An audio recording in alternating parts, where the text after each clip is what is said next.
Hello les amis, ici Astrid en live.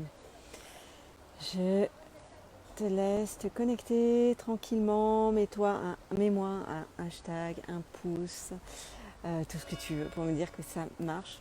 Hey, on a même les cloches. Et si tu me regardes sur YouTube, pense à t'abonner également à la chaîne. Alors aujourd'hui, j'avais envie de vous parler de vision. J'ai eu des conversations très très intéressantes avec des clients cette semaine et moi-même par rapport à ce que je traverse. La réflexion que je me faisais, c'est que en fait, pour les entrepreneurs qui démarrent, ce qui fait que à un moment donné, ils avancent pas, ils patinent ou ils restent englués dans leur peur, c'est le manque de vision. C'est que la vision elle est trop petite ou ils ne voient pas assez loin, ils restent le nez dans le guidon et finalement, voilà, ils pataugent. À la différence d'un entrepreneur, d'un dirigeant qui a déjà une entreprise, qui a déjà déployé ses ailes, lui, la vision, il l'a. Mais il l'a tellement que le risque, c'est qu'il se perde de lui et qu'il perde le sens en route. Donc là, je voudrais m'adresser à toi. À toi qui as déjà des responsabilités et qui est dans cet espace où, oui, tu es dans cette dynamique de réaliser tes rêves, réaliser ta vision.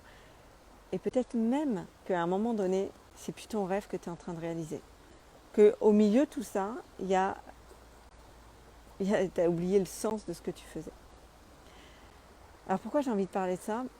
Parce que qu'est-ce qui va être ton moteur d'épanouissement, ton moteur de, de réalisation? Parce qu'à la fin de ta vie, tu auras envie de rendre des comptes, tu auras envie de faire une rétrospective de tout ce que tu as vécu. Et si au final, ça n'avait pas de sens, tu as perdu le sens en route, ça va être compliqué.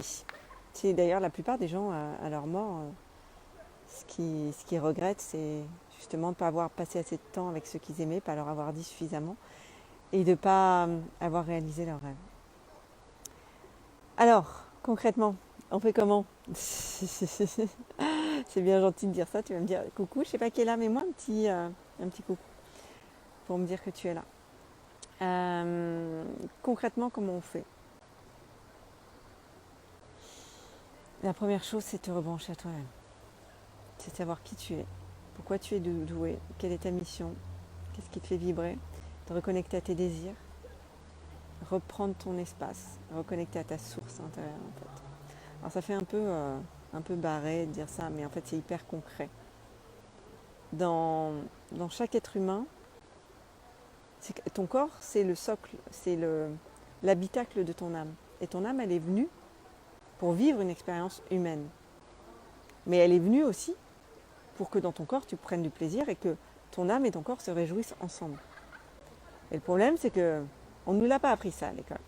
Et que du coup, on essaye de ressembler à la maison témoin et de construire quelque chose pour finalement satisfaire les envies, les désirs ou peut-être les rêves d'autres personnes. Donc, te rebrancher à qui tu es, c'est essentiel pour retrouver du sens dans ce que tu fais, quel que soit ton niveau de responsabilité, et surtout te réaliser.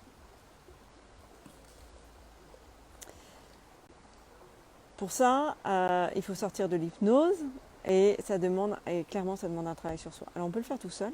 Parfois, tu as les chaos de la vie et les épreuves qui nous amènent à faire ce travail parce que ton âme pousse à un moment donné pour te dire hey, coco, hey, cocotte, c'est l'heure pour toi. Mais en fait, si je te parle de tout ça, c'est justement pour éviter ces chaos, éviter ces zones de turbulence et que tu puisses accéder à cet espace qui est le tien et dans lequel tu sonnes juste, dans lequel tu es pleinement toi sans avoir à passer par des souffrances extrêmes. Je ne sais pas si ça vous parle, je ne sais pas si ça te touche ou pas, mais en tout cas, c'est vraiment important d'écouter ça. Tu es en train de réaliser tes objectifs, tu es en train de réaliser ta grande vision, tu es en train de tout mettre en place cette année pour driver mettre ton plan d'action, tes responsabilités en place.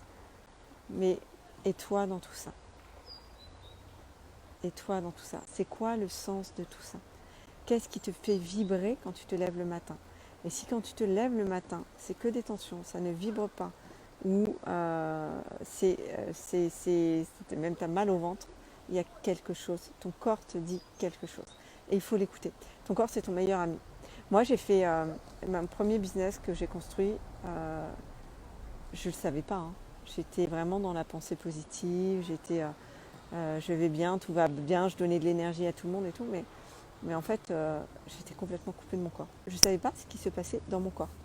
Là, si je te demande qu'est-ce qui se passe dans ton corps, qu'est-ce que tu ressens là maintenant, et que tu as du mal à mettre des mots dessus, c'est qu'il y a une problématique là-bas. Ton corps, c'est ton meilleur ami. Ton corps, c'est le véhicule de tes émotions. Ton corps, c'est le véhicule de ton âme. Et, et à partir du moment où tu arrives à décoder ce qu'il te dit, c'est un super soutien. Salut Aurélien, comment vas-tu? C'est calme ce soir. Tu me diras, on est vendredi soir. C'est peut-être l'heure de l'apéro pour certains. Donc voilà ce que j'avais envie de partager avec toi ce soir. Et ça me tient vraiment à cœur parce que je connais le avant-après. Salut Brad. Et ça vaut le coup. Vraiment, ça vaut le coup. C'est comme si tu vivais ta vie en noir et blanc et après tu la vis en couleur. Donc voilà, c'est un petit live rapide, un peu tout doux dans l'inspiration de l'instant. Mais je sais qu'il va toucher les personnes qui ont besoin d'entendre ce message. Et je vous ai promis de vous faire une masterclass sur l'intelligence émotionnelle justement au service de ton évolution. Donc elle va avoir lieu la courant septembre.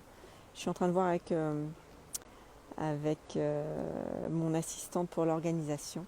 Donc je reviens vers vous avec toutes les infos, la date, l'horaire, le lieu, le prix, tout. Dites-moi si ça vous parle, si ça vous plaît et si vous avez envie de la voir. Voilà les amis, sur ce, je vais vous souhaiter une merveilleuse soirée. Moi, c'était une journée coaching et ces journées-là sont denses. En fait, ça me prend beaucoup d'énergie. Enfin, ça me prend beaucoup d'énergie. Beaucoup de concentration pour accompagner mes clients et arriver à capter les informations justes pour eux. Je vous souhaite une merveilleuse soirée. Je te dis à demain ou à un autre jour pour un prochain live. Bonne musique.